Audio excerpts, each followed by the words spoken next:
आप सबको arcade games याद ही होंगी, स्पेशली वो लोग जो 1970s टू 1990s में पैदा हुए हैं। हम सब में से जिन लोगों ने ये दौर एक्सपीरियंस किया है उनको याद होगा कि हम आर्केड गेम सेंटर्स के रिसेप्शन में पैसे या कॉइन्स देते थे और इसके बदले हमें एक ही किस्म के टोकन्स मिलते थे। ये टोकन्स हम किसी भी गेम में डाल के गेम खेल सकते थे। ये सब टोकन्स का साइज़, डिज़ाइन या दूसरे लफ्ज़ों में स्टैंडर्ड एक ही था। ठीक इन आर्केड गेम सेंटर की तरह इथीरियम ब्लॉकचेन को भी यूज़ करने के लिए डिफरेंट टोकन इशूएंस के स्टैंडर्ड्स हैं। यानी इथीरियम ब्लॉकचेन पे जो नए टोकन्स इशू होते हैं वो इनमें से एक स्टैंडर्ड फॉलो करते हैं। इनमें सबसे ज़्यादा फेमस और यूज टोकन स्टैंडर्ड ERC20 है। इस वीडियो में हम ERC20 टोकन के बारे में बात करेंगे। ERC क्या है? ERC का full form Ethereum request for comments है और 20 बस एक नंबर दे दिया है। ERC20 स्टैंडर्ड को सिंपल और इजी एनालॉजी के साथ एक्सप्लेन करते हैं। इमेजिन करें कि आपके घर के सारे इलेक्ट्रिकल स्विचेस 3 पिन स्विचेस हैं। इसमें सिर्फ वो इलेक्ट्रिकल अप्लायंसेस लग सकते हैं जिनके प्लग 3 पिन वाले हो। यानी आपके घर के अप्लायंसेस जैसे फ्रिज, कंप्यूटर या फिर AC के प्लग सब सेम होने चाहिए जो इन स्विचेस में आसानी से इंसर्ट हो जाएं। इसका मतलब ये हुआ इन अप्लायंसेस की कंपनीज ने स्विचेस के स्टैंडर्ड को फॉलो करना है ताकि इनका इक्विपमेंट ज़्यादा से ज़्यादा लोगों में फैले और यूज़ होए।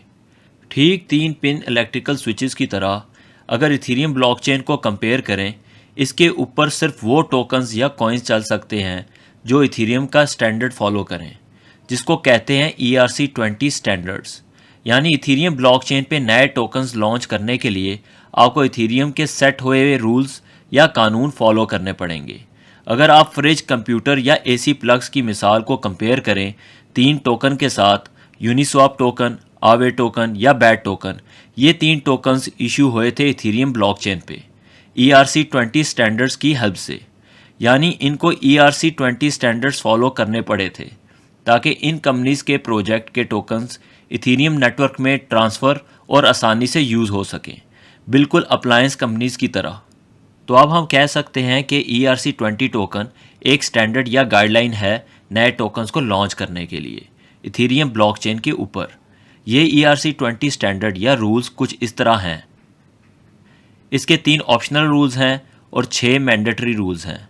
मिसाल के तौर पे अगर मैं अपना टोकन लॉन्च करना चाहता हूँ तो ऑप्शन फंक्शन में टोकन का नाम दे सकता हूँ हारून की आवाज़ टोकन, सिंबल दे सकता हूँ आवाज़ और टोकन का डेसिमल पॉइंट डिफाइन कर सकता हूँ 4 डेसिमल। यानी मेरा टोकन का मिनिमम डिजिट होगा 0.0001। मैंडेटरी फंक्शन में इस नए हारून की आवाज़ टोकन को इशू करने से पहले 6 गाइडलाइंस लाजिम डिफाइन करनी है। जैसे टोकन की टोटल सप्लाई कितनी होगी, बैलेंस ऑफ यानी टोकन्स का बैलेंस यूज़र के अकाउंट में शो होगा। अलाउंस चेक करता है एक यूज़र अकाउंट के टोकन बैलेंस को, यानी अगर टोकन कम है एक यूज़र के पास और वो ज़्यादा टोकन सेंड करना चाहे तो वो सेंड नहीं कर सकेगा। ट्रांसफ़र यानी एक मिकदार में टोकन्स ट्रांसफ़र किए जाएं किसी भी स्पेसिफिक यूज़र को टोटल टोकन की सप्लाई से। अप्रूव वेरीफाई करता है कि जब टोकन ट्रांसफ़र हो यूज़र्स के बीच में ये टोटल टोकन की सप्लाई से ज़्यादा ना हो। और आखिर में ट्रांसफ़र फ्रॉम यानी कोई भी 2 यूज़र ट्रांसफ़र कर सकें टोकन्स एक दूसरे के वॉलेट एड्रेस पे। इन 3 ऑप्शनल और 6 मैंडेटरी स्टैंडर्ड से कंफ्यूज होने की ज़रूरत नहीं और ना ही आपको स्टैंडर्ड याद करने की ज़रूरत है। यह आपको बताना ज़रूरी और बहुत अहम है कि टोकन इशूएंस या ट्रांसफ़र एक स्टैंडर्डाइज तरीके से होते हैं इथीरियम नेटवर्क पे। तो ये है ERC20 टोकन स्टैंडर्ड्स जो डेवलपर्स एक कोड या स्मार्ट कॉन्ट्रैक्ट के ज़रिए नए टोकन को लॉन्च या डिप्लॉय करते हैं इथीरियम ब्लॉकचेन पे। यानी ICO या नए टोकन्स लॉन्च करने के लिए ये स्टैंडर्ड्स लाजिम यूज़ करने पड़ते हैं। अगर आप स्मार्ट कॉन्ट्रैक्ट और ICO को बेहतर समझना चाहते हैं तो मैं वीडियो का लिंक डिस्क्रिप्शन में दे दूंगा। जब नए टोकन्स ERC20 स्टैंडर्ड को फॉलो करके इश्यू किए जाते हैं, ये क्वालिफाई कर जाते हैं इथीरियम नेटवर्क में, यानी नेटवर्क में शामिल हो जाते हैं। ये समझना ज़रूरी है कि टोकन्स इथीरियम ब्लॉकचेन पे रहते हैं, यानी ये 100% डिपेंडेंट है इथीरियम ब्लॉकचेन पे और इथीरियम ब्लॉकचेन की नेटिव करेंसी ईथर पे। दूसरे लफ्ज़ों में इथीरियम ब्लॉकचेन एक मदर ट्री की तरह है, यानी अगर इस दरख्त को कुछ हुआ तो ये सारे टोकन्स नेटवर्क में फंस जाएंगे और ट्रांसफ़र करना नामुमकिन हो जाएगा। अभी हम बेसिकली इन टोकन्स के यूज़ केस पे बात कर लेते हैं। ये टोकन मुल्क की करेंसी हो सकती है, कोई रिवॉर्ड हो सकता है, कंपनी के शेयर्स हो सकते हैं और भी बहुत कुछ हो सकता है। यानी आप अपने मुल्क की करेंसी टोकन की शक्ल में लॉन्च कर सकते हैं इथीरियम ब्लॉकचेन पे। अगर आप स्टेबल कॉइन जैसे USDT और USDC से वाकिफ़ हैं तो ये डॉलर करेंसी है टोकन की शक्ल में। एक ERC20 टोकन जो यूनिस्वाप है, इसका सैंपल शेयर कर लेते हैं आपसे ताकि आप इसको बेहतर समझ जाएं। ये टोकन क्रिएट किया जाता है ERC20 स्टैंडर्ड को फॉलो करके और स्मार्ट कॉन्ट्रैक्ट के ज़रिए।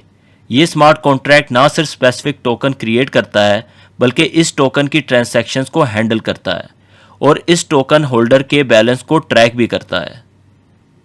आपको आखिर में बताता चलूं कि ERC20 स्टैंडर्ड से पहले सब टोकन इशूअर्स डिफरेंट तरीके से टोकन्स इशू करते थे इथीरियम ब्लॉकचेन पे।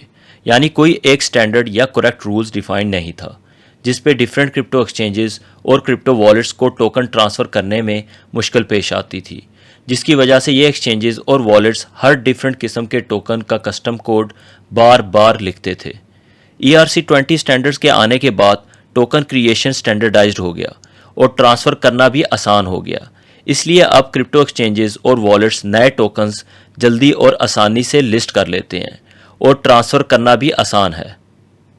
आज के वक्त में बहुत ERC20 टोकन्स लॉन्च हुए हैं इथीरियम ब्लॉकचेन पे। इनमें कुछ मशहूर टोकन्स यूनिस्वाप, आवे, bat, Shiba Inu, chain link, यहाँ तक कि बाइनेंस का BNB कॉइन भी पहले एज अ टोकन लॉन्च हुआ था इथीरियम नेटवर्क पे और बाद में इसने अपनी ब्लॉकचेन लॉन्च की और BNB टोकन्स को BNB कॉइन में कन्वर्ट कर दिया।